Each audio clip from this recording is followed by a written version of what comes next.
Council President. Thank you. I have met the requirement that we respond at the next regular meeting.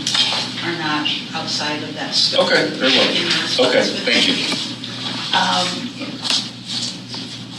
Want to keep this brief based on my response to the March 3rd meeting with the comments from Mr. Taft, to keep that as brief as possible. The majority of them are available on our website or have been previously provided. To address his narrative labeled statement to Ms. Hendricks, I simply will say that I will let the city's audit reports and awards, Moody's ratings and reviews, State of Ohio financial health indicators, and overall fiscal condition and quality and quantity of operational and capital upgrades completed since 2018 speak for themselves. I do, however, have a couple of points that I can't let rest. Specifically, in Mr. Taft's increasing claims that the proceeds from the last change of the income tax forgiveness are dedicated and that these dollars could be eliminated from the streets fund and be replaced with sources such as the general fund, stating dollars are dollars. It feels more like what Mr. Taft is proposing are dominoes, as he continues to claim that revenue can be eliminated from the roads fund or any other fund, then replaced by the general fund. But no matter how you look at it, now you're short that money in the general fund. By the time it all filters out in this dollars are dollars claim, even if you include such things as real estate tax growth, you may break even very, very briefly. But you have nothing to cover increasing operating costs, continue to catch up on streets that need paved, an endless list, and equipment and facilities that continue to need to be maintained. So yes, dollars are dollars, but you can only spend them once. And Vermilion citizens deserve better than dominoes are dominoes. Progress will halt, and citizens will be asked for even more if in the sight of this short-sighted scenario.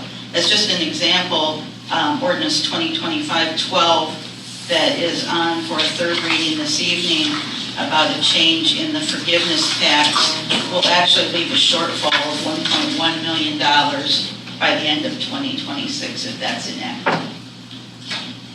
Now to end the accusations about false statements against me once and for all.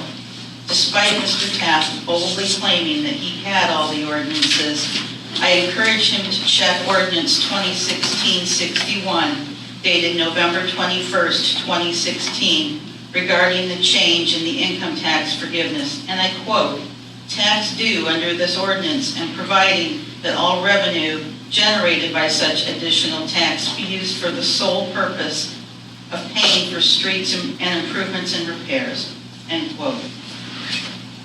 Now, there is a full page of additional questions on various subjects, and I will provide guidance for those that have information already on the city's website, minutes, reports to council, other such documents, and then provide the detail of those which are not. The first topic was sewer fund.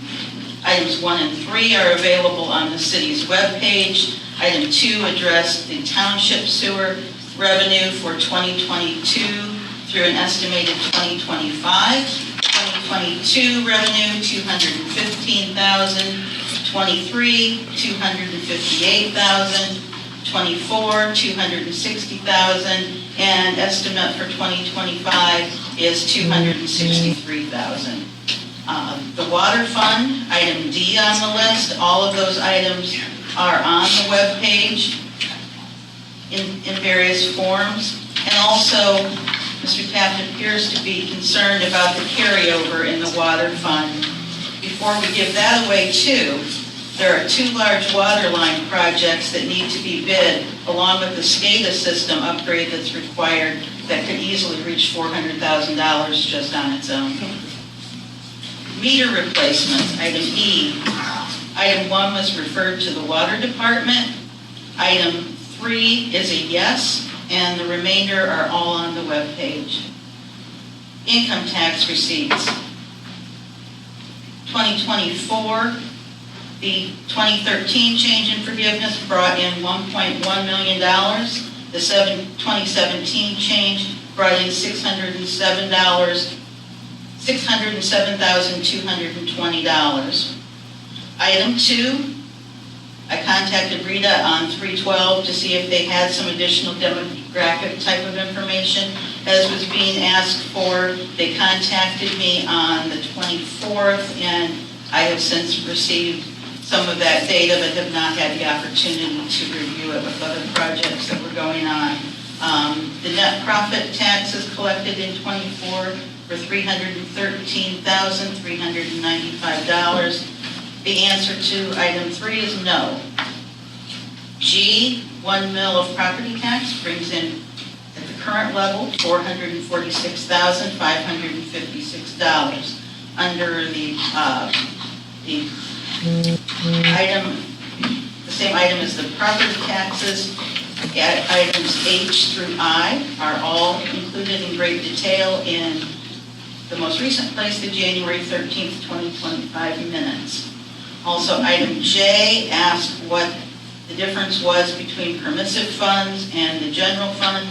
Permissive funds are part of a fee paid with vehicle registrations, and is distributed to local governments through the state, and is restricted to the use of road, bridge, and transportation-related expenses. And that concludes my report. Thank you very much. Appreciate that response. Question. No. And Tony had some sections. Oh, you had a response? Okay. Yes, I do. Go ahead. Mr. Taft also had a few questions for the service director. A, how many water accounts or meters within the city?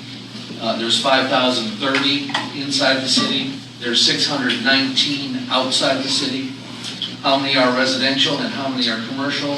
There are 5,276 residential accounts, 343 commercial accounts, and there are 30 city meters. How many lane miles of streets are there? There's 78.56 miles of roads. How many are residential non-thoroughfares? 28.91 miles. How many miles of water line in the city? 64.22. And how many miles of sanitary sewer in the city? 52.67. And that concludes my response. Thank you.